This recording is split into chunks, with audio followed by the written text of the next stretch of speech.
Oh my god, you know? It's just fucking crazy, dude. Smino's Noir, brand new album from Chicago rapper Smino.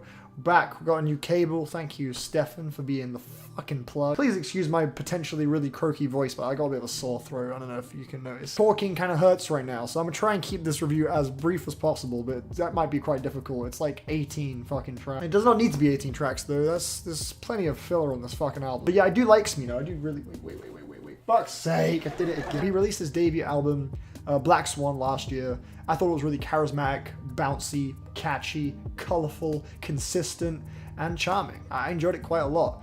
Noir is, unfortunately, just B-Tech Black Swan. It's a regression on literally every front, whether it be production, hooks, lyrics, charm. There's literally not a single thing this album does better than Black Swan did. It doesn't do anything new. It's insanely safe for the most part. The only two tracks that really offer much of a surprise would be the songs Tequila, Mockingbird, or the song Crushed Ice. Those are the only two like clear, like, okay, these tracks are actually doing something that the other tracks are not doing. Most every other song sounds essentially the same or follows the same kind of science, which is, you know, erratic vocal performance from Smino, where he's not really focusing too much on substantive lyrics as opposed to just being kind of eccentric on the microphone. A bunch of vocal layering from Smino himself as well. He does that so fucking much. Would have like 3 layers of his voice, all that sort of different octaves and shit, and then you'll have like just so many random moments where Smino, like honestly Smino, I like how charismatic of a vocalist he is. I think it can be really entertaining, but on this album it just came off so fucking gimmicky to me at points. Like he would have just some really erratic flow and just start like singing in the middle of his verse, and a lot of the time it just felt completely unnecessary and out of place. It doesn't exactly help that there are so many corny lines on this album too. Compared to Black Swan, there is so much more cheesiness in some of these bars, like that line where he's like, I get dough like fucking Homer or something. He's positively popping, I'm a zit. He says like he calls himself like a zit because he's pop, like, shut up. And yeah, there's not really much in the way of like memorable quotables either, so it's just, yeah, lyrically this thing is really substanceless, it's really filler. It's mostly just like him talking about women or just success or like glorifying the rapper lifestyle. It just doesn't really make for engaging commentary on anything or much in the way of substance. I think this album is pretty obviously supposed to be enjoyed just kind of passively. It's trying its best to be as bubbly, fun, catchy, and instantaneous as possible. Smino, when he goes into a performance, he's trying to sound as just sticky, as memorable as possible. That's where the enjoyment lies, in his performance. That's sort of the selling point of Smino to me. And sometimes it can be a bit gimmicky and grating, as I said before, but there are some solid hooks, there are some pretty tight flows on this thing too. And his singing, whilst it's not always on key or super impressive, it normally does have quite a bit of personality to it. Although there are some times on this album, like on the songs We Got the Biscuits as well as Hoopty, where I think he's shooting for something a little more introspective, or he's trying to strike a more personal chord, but it doesn't really work because, again, his vocal performance is just so animated, there's not really much in the way of rawness to it. So that kind of deflates any potential emotional weight that these tracks would have had.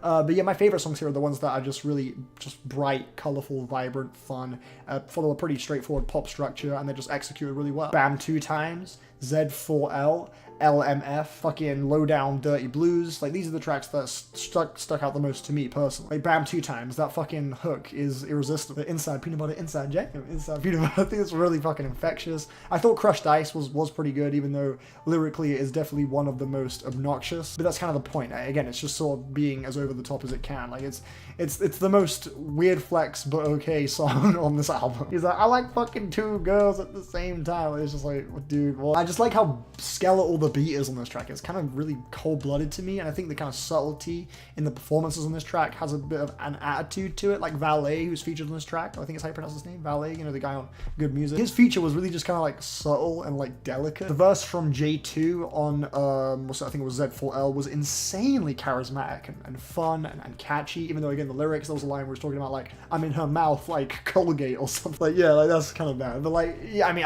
again, this album, it's not shooting for lyrics. It's just supposed to be really bright, fun, catchy. This, you know, it's very easygoing music. If you're looking for something with substance, you won't find it here. If you prefer to enjoy your music just passively, just not really having it in the forefront of your mind like that, it's just kind of playing, and this album will be enjoyable in that context. In my opinion, some of the beats are a little bit tacky as well, like the song MF Groove with Raven Lene, which has a bit of an awkward bass tone to it. I thought the song Pizzano, the beat on that track sounded like a leftover from Playboi Carti's self-titled. Really tacky beat on that one. The fucking warped, wobbly, reversed thing on Merlot didn't really work for me either. Somersault had a fantastic instrumental though, but yeah, some of these instrumentals, even like the good ones, are a bit samey. They just kind of have like some signed bell melodies or some just like claps and hi-hats, like the trap influences there, like the sharp, quick 808s, and then you've got the synth chords and shit. Monte Booker, I think, is a great producer, but he kind of plays it really safe on this album, which is a real shame, because I think he's got an insane amount of talent. I think some of his best beats are really interesting and detailed and fruitful and colorful and vibrant, but I don't really think he brought the same flair on this album like he did on Black Swan. Some of these beats just felt really similar. I think his best instrumental that he provided on this thing was probably on the song Low Down Dirty Blues, which was really quite layered. The percussion, there were so many different percussive layers just sort of firing off on this track, and I thought it ended off really badly too. The song Verizon was such a weak closer, really sluggish finish. Nowhere near as good of a closer as Amphetamine from Black Swan, which I think is probably one of Smino's best songs, if not his best song. So yeah, this is just a step down in literally every way. I think it's passively enjoyable, but yeah, I wouldn't call it good, really. Yeah, this is not really much progression at all. In fact, I'd say it is regression. I thought Black Swan was a really consistent, witty, charming, enjoyable, catchy, and really fluid album. Like, it flowed really well, but the tracks on this album feel really disconnected and kind of hollow. There's not really much here that's really working in harmony with anything else, you know? So yeah, it's a bit of a unfulfilling listen for me. I'm feeling a 5 out of 10. But yeah, let me know what you thought in the comments and shit. So yeah, that's the end of the review. Hope you enjoyed it. I'll see you on the next one. Bye!